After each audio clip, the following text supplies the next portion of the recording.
Hello friends, Seemas kitchen കൾച്ചേഴ്സിൻ്റെ ഇന്നത്തെ ഒരു പുതിയ വീഡിയോയിലേക്ക് എല്ലാവർക്കും സ്വാഗതം. ഓണമൊക്കെ വരുമല്ലേ, അപ്പോൾ നമുക്ക് നാരങ്ങ അച്ചാർ ഉണ്ടാക്കാം. ഞാനിപ്പോൾ ഒരു വെള്ള നാരങ്ങ അച്ചാറാണ് റെഡിയാക്കാൻ പോകുന്നത്. അപ്പോൾ അതിന് വേണ്ടിയിട്ട് ഞാനൊരു 10 നാരങ്ങ നമ്മുടെ അപ്പച്ചമ്പിൽ വെച്ച് പുഴുങ്ങി എടുത്തിട്ടുണ്ട്. പുഴുങ്ങിയത് 4ആയിട്ട് കീറി എടുത്തിട്ടുണ്ട്. പിന്നെ ഒരു കുടം വെളുത്തുള്ളി എടുത്തിട്ടുണ്ട്.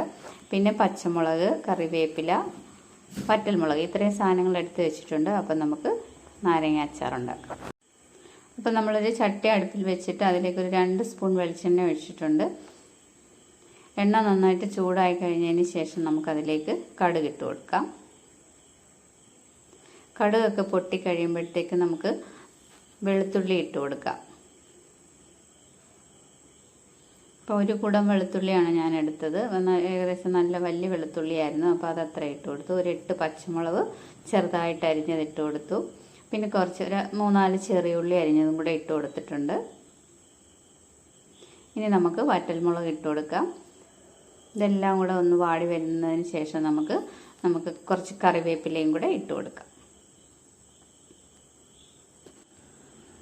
അപ്പോൾ കറിവേപ്പില ഇതെല്ലാം ഒരുപാടങ്ങ് മൂത്ത് പോകണ്ട, ചെറുതായിട്ടൊന്ന് വാടി ഒരു ചെറിയൊരു ബ്രൗൺ നിറമൊക്കെ ആയാൽ മതി. ഇനി ഇതിലേക്ക് ഞാനൊരു 1/4 ടീസ്പൂൺ നല്ല ജീരകമാണ് ഇട്ട് കൊടുക്കുന്നത്. നമ്മൾ ജീരകപ്പൊടിയും കൂടെ ചേർക്കുന്നുണ്ട്. എന്നാലും കുറച്ച് നല്ല ജീരകം ഈ എണ്ണയിലിട്ടൊന്ന് മൂപ്പിക്കും.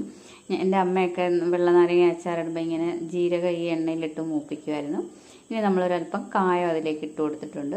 ഇനി നമുക്ക് അവസാനം കുറച്ച് കായപ്പൊടിയും കൂടെ ചേർക്കാം. 1 സ്പൂൺ ഉലുവാപ്പൊടി ചേർത്തു.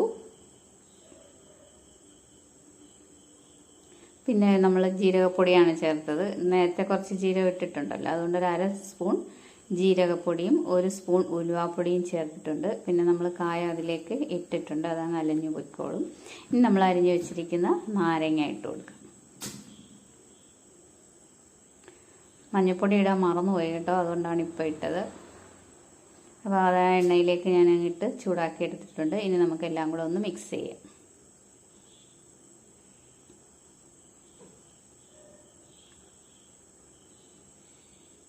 ഇവിടെ എല്ലാവർക്കും നമ്മൾ മുളകിടുന്ന അച്ചാറിനെക്കാട്ടി കൂടുതൽ ഇഷ്ടം ഈ വെള്ള നാരങ്ങ അച്ചാറാണ്.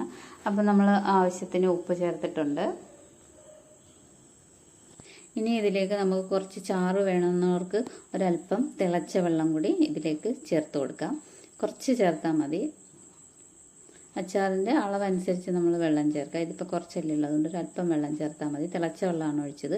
ഇനി ആ തിളച്ച വെള്ളത്തിൽ കിടന്ന് ഒന്നുകൂടെ തിളച്ച് നാരങ്ങ ഒന്നുകൂടി ഒന്ന് നല്ല സോഫ്റ്റ് ആവും. ഇതിൻ്റെ കുരുവൊക്കെ എടുത്ത് കളഞ്ഞതാണ്. കുരുവൊക്കെ ഉണ്ടെങ്കിലാണ് കയ്പ്പ് വരുന്നത്. കുറച്ച് ഉപ്പ് കൂടി ചേർത്തിട്ടുണ്ട്. ഇനി വിനാഗിരി വേണ്ടവർക്ക് വിനാഗിരി ചേർക്കാം. കുറച്ച് കറിവേപ്പില ഇട്ട് നമുക്ക് എളുപ്പം ഇറക്കി വയ്ക്കാം. ഇനി ഞാൻ 1 സ്പൂൺ വിനാഗിരി ചേർത്തിട്ടുണ്ട്.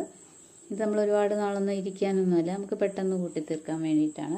അപ്പോൾ എല്ലാവർക്കും എൻ്റെ വീഡിയോ ഇഷ്ടപ്പെട്ടെങ്കിൽ സബ്സ്ക്രൈബ് ചെയ്യാനും ലൈക്ക് ചെയ്യാനും ഒന്നും മറക്കല്ലേ. Thank you.